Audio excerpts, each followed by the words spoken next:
नमस्कार बच्चों, जय श्री कृष्णा। स्वागत है आपका 8th साइंस क्लास में। तो बच्चों, आज हम फर्स्ट लेसन पढ़ने जा रहे हैं जिसका नाम है फसल उत्पादन एवं प्रबंधन।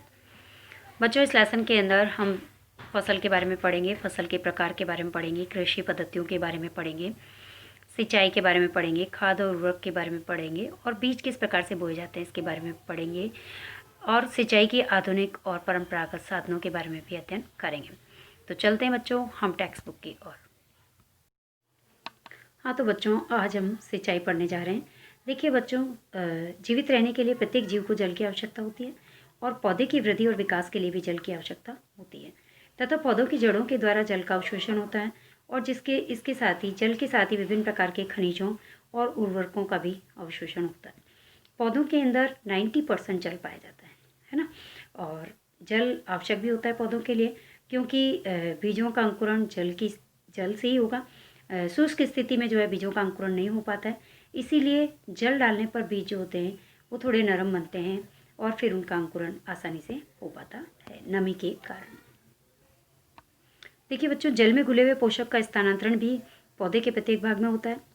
जल ही विभिन्न प्रकार के पोषक तत्वों को एक स्थान से दूसरे स्थान पर पौधे के विभिन्न भागों में पहुंचाता है और ये ही फसल को पाले से बचाता है, गर्म हवा से बचाता है जल।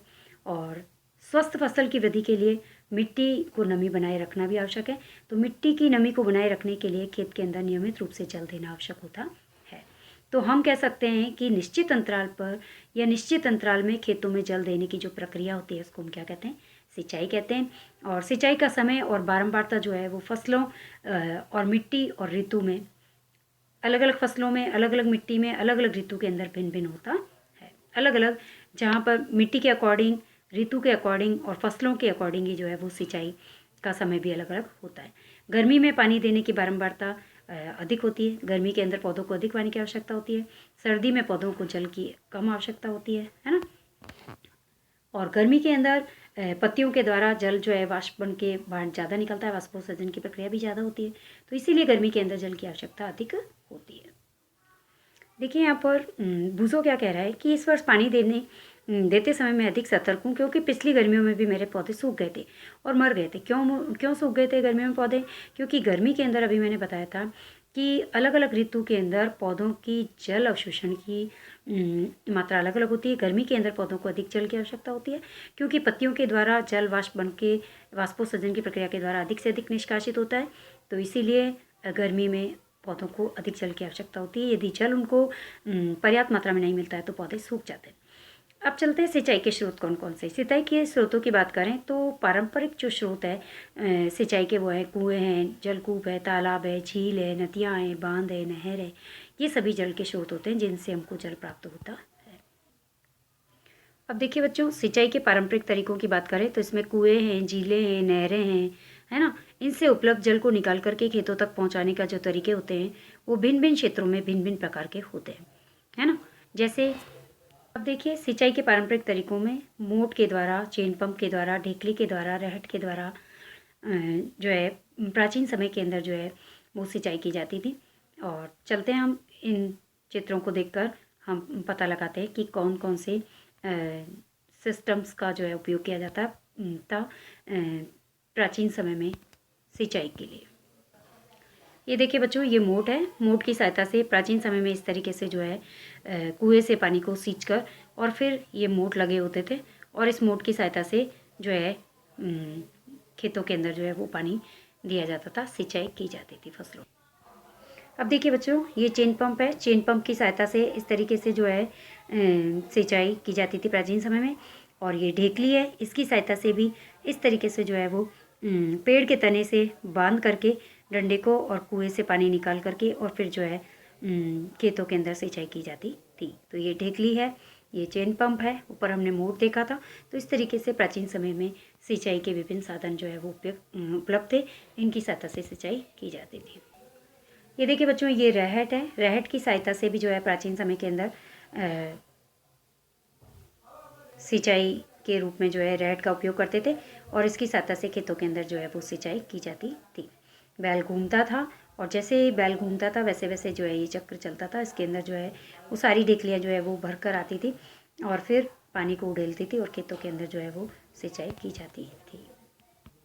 अब देखिए बच्चों, जल को ऊपर सींचने के लिए पंप का उपयोग भी किया जाता था। प्राचीन समय के अंदर जो है डीजल पंप, बायोगैस, विद्युत और सौर ऊर्जा का उपयोग भी जो है वो सिंचाई के लिए किया जाता था। तो हम कह सकते हैं प्राचीन समय के अंदर सिंचाई के लिए बहुत सारे पारंपरिक तरीके थे जिनकी सहायता से खेतों में सिंचाई की जाती थी। अब देखिए बच्चों, हम सिंचाई के आधुनिक तरीकों के बारे में पढ़ रहे हैं। आधुनिक तरीका जिसमें एक है छिड़काव तंत्र और दूसरा है हमारा ड्रिप तंत्र। देखो, सिंचाई की आधुनिक विधियों को का उपयोग हम इसलिए करते हैं कि जल का मितव्ययता से उपयोग करने के लिए, समय और श्रम को बचाने के लिए हम जो है आधुनिक विधियाँ लाए हैं, जैसे कि छिड़काव तंत्र और ड्रिप तंत्र।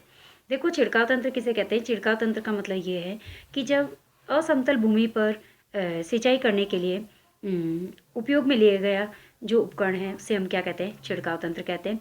और ये जो छिड़काव तंत्र है, देखिए हमारे चित्र के अंदर दिखाई दे रहा है। कुआं है, कुएं के अंदर एक मेन पाइप लगा है, मोटर से कनेक्टेड है। इस मेन पाइप को हमने बहुत सारी छोटे छोटे पाइपों से जोड़ दिया है और प्रत्येक छोटे पाइप पर ये जो उर्दू पाइप आपको दिखाई दे रहे हैं, ऊपर की तरफ खड़े पाइप जो दिखाई दे रहे हैं उर्दू पाइप, इसके ऊपर उसके ऊपरी सिरे पर हमने घूमने वाले नोजल लगा दिए हैं।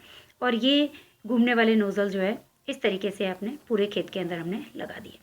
अब देखिए, जब ये जैसे ही हम मोटर का स्विच ऑन करेंगे, वैसे ही जैसे ही मोटर चलेगी, पानी को कुएं से पानी को खींचेगी, मेन पाइप से होता हुआ पानी जब आएगा और इन छोटे छोटे पाइपों से होते हुए उर्द पाइपों की ओर बढ़ेगा। और ये घूमने वाले जो नोज़ल लगे हुए हैं, इनके अंदर से होता हुआ फव्वारे से पानी जो होता है वो पूरे खेत के अंदर जो है वो जाएगा। तो इस प्रकार से हम कहते हैं कि इसका उपयोग जो है पौधों में, फसलों में या खेतों के अंदर सिंचाई के लिए इसका उपयोग किया जाता है, छिड़काव तंत्र का। और असमतल भूमि पर सिंचाई करने के लिए विशेष रूप से छिड़काव तंत्र का उपयोग किया जाता है।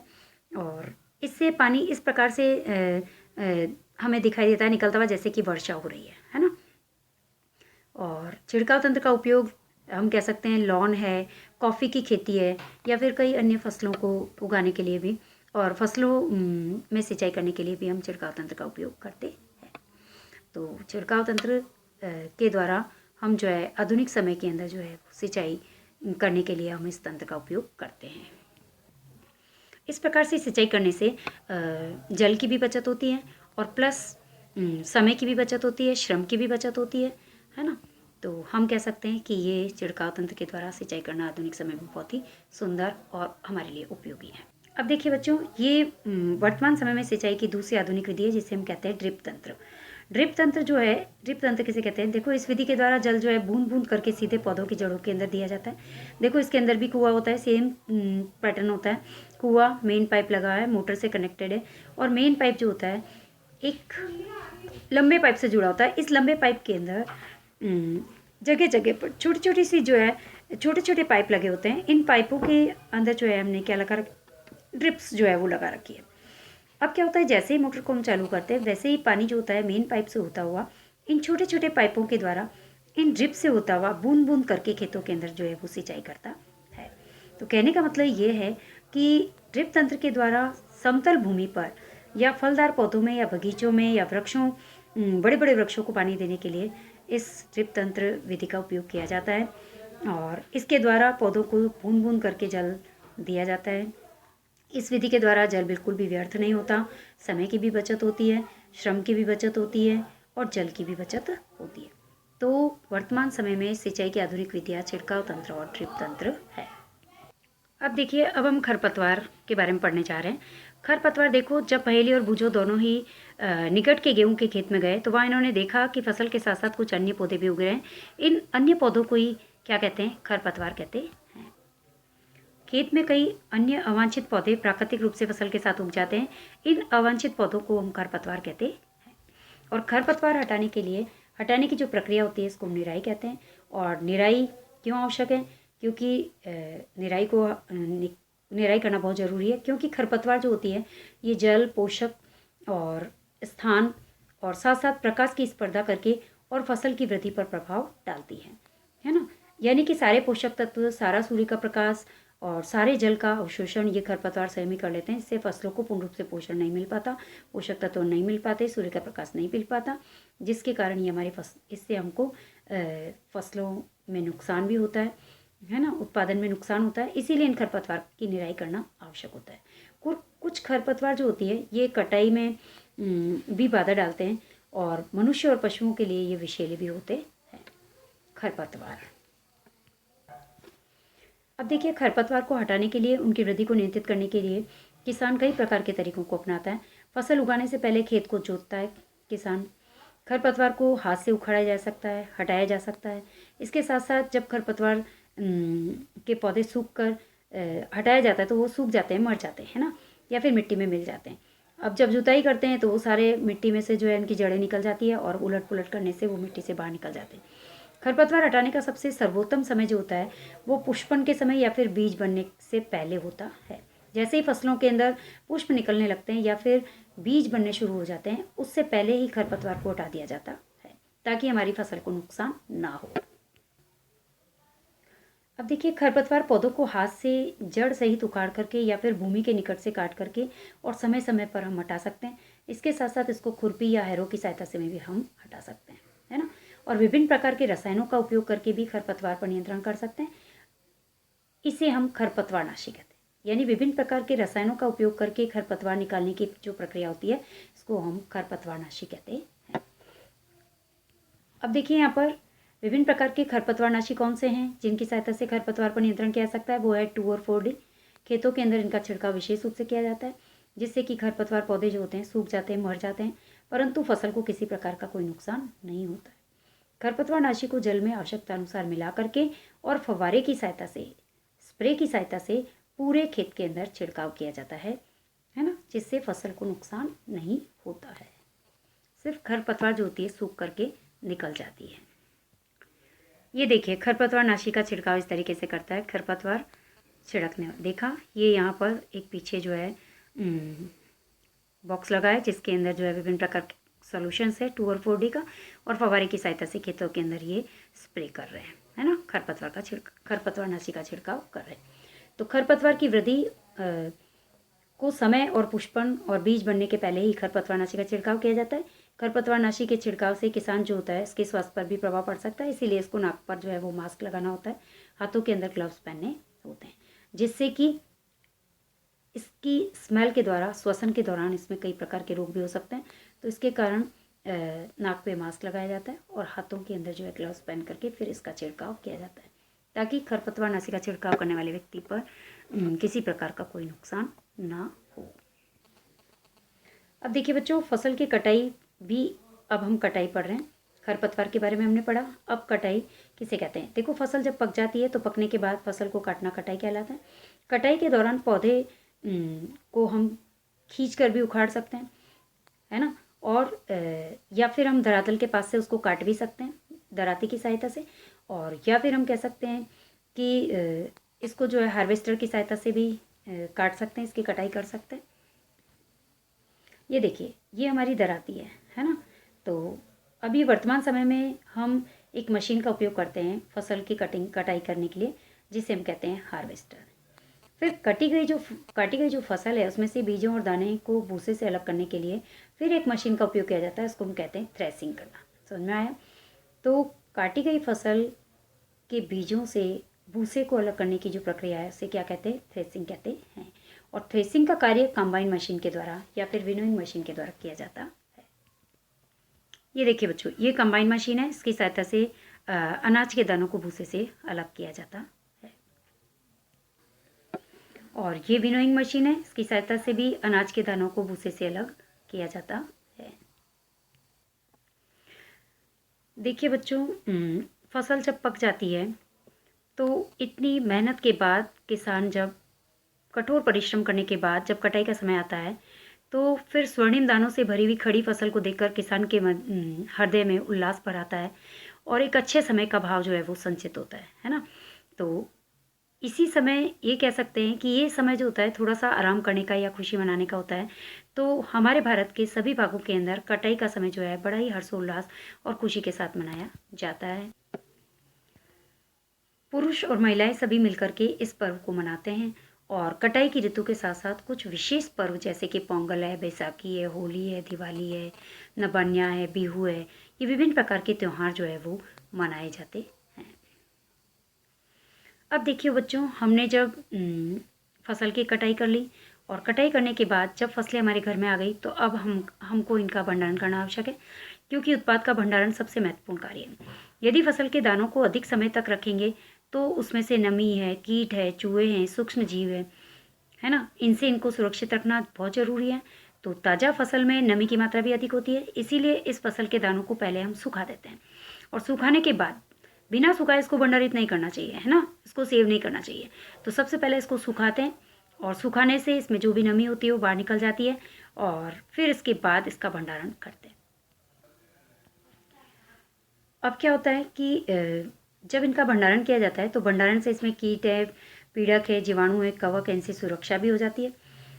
कई बार तो अनाज को सुरक्षित रखने के लिए नीम की पत्तियों के अंदर रखा जाता है, पारद टिकड़ी के अंदर रखा जाता है, या फिर जो है वो विभिन्न प्रकार की गैसेस में भी रखा जाता है, गैसेस के इंजेक्शंस भी लगाए जाते हैं, है ना, राख के अंदर भी सुरक्षित रखा जाता है। और किसान जो होता है अपनी फसल को का उत्पाद जो होता है इसका भंडारण करने के लिए बड़े बड़े जूट के बोरों का उपयोग करता है या फिर धातु के बने बड़े पात्रों का, बीन्स का उपयोग करते हैं। और बीजों का बड़े पैमाने पर भंडारण करने के लिए बड़े बड़े साइलों का जो है भंडार गृहों के अंदर उपयोग किया जाता है। बड़े बड़े पात्रों का उपयोग किया जाता है जिसे हम कहते हैं साइलो, है ना। इसके अंदर अनाज जो होता है वो सुरक्षित रहता है। ये देखिए बच्चों, अनाज भंडारण के लिए साइलो, बड़े बड़े पात्र, इनके अंदर जो है अनाज को सुरक्षित रखा जाता है भंडारित करके। या फिर भंडार गृहों के अंदर जूट के बने बोरों के अंदर भी जो है वो अनाज को पैक करके रखा जाता है। अब देखिए बच्चों, हमने देखा कि जिस प्रकार से समुद्र तटीय क्षेत्रों में रहने वाले जो लोग होते हैं वो मछली का मुख्य आहार के रूप में जो है उपयोग करते हैं। और हमने देखा कि विभिन्न प्रकार का फसल उत्पादन करने के लिए विभिन्न चरण हमने देखे, जिसके अंदर सबसे पहले जो है जुताई की, फिर हमने जो है जुताई करके खेत को तैयार किया, फिर बीजों का चयन किया, बुआई की, फिर सिंचाई की, खाद और उर्वरक दिया, है ना, विभिन्न चरणों से होकर गुजरे। ठीक इसी प्रकार से घरों के अंदर या फार्म पर पालने वाले पालतू पशुओं को भी उचित भोजन, आवास और देखभाल की आवश्यकता होती है। और जब ये कार्य एक बड़े पैमाने पर किया जाता है तो इसको हम पशुपालन कहते हैं। आया समझ में पशुपालन किसे कहते हैं? जब हम ये कह सकते हैं कि जब बड़े पैमाने पर अधिकांश पशुओं के लिए उचित मात्रा में भोजन, आवास या उनकी देखभाल की व्यवस्था की जाती है तो इस प्रक्रिया को हम क्या कहते हैं? पशुपालन कहते हैं। देखिए बच्चों, यहाँ पर पहली क्या कह रही है कि मछली स्वास्थ्य के लिए अच्छा आहार है। हमें मछली से कॉड लिवर तेल मिलता है और जिससे विटामिन डी अधिक मात्रा में पाया जाता है। तो विटामिन डी एक तो हमें सूर्य के प्रकाश से मिलता है, सर्दियों के मौसम में सुबह सुबह सन रेज जो होती है उनसे हमें विटामिन डी मिलता है, जिससे हमारी हड्डियाँ मजबूत होती है। और दूसरा, मछली के तेल से भी हमको कॉड लिवर जो तेल होता है उससे भी विटामिन डी मिलता है। ये कंप्लीट हो रहा है। धन्यवाद बच्चों, जय श्री कृष्ण। नेक्स्ट लेसन हम नेक्स्ट क्लास के अंदर कंटिन्यू करेंगे।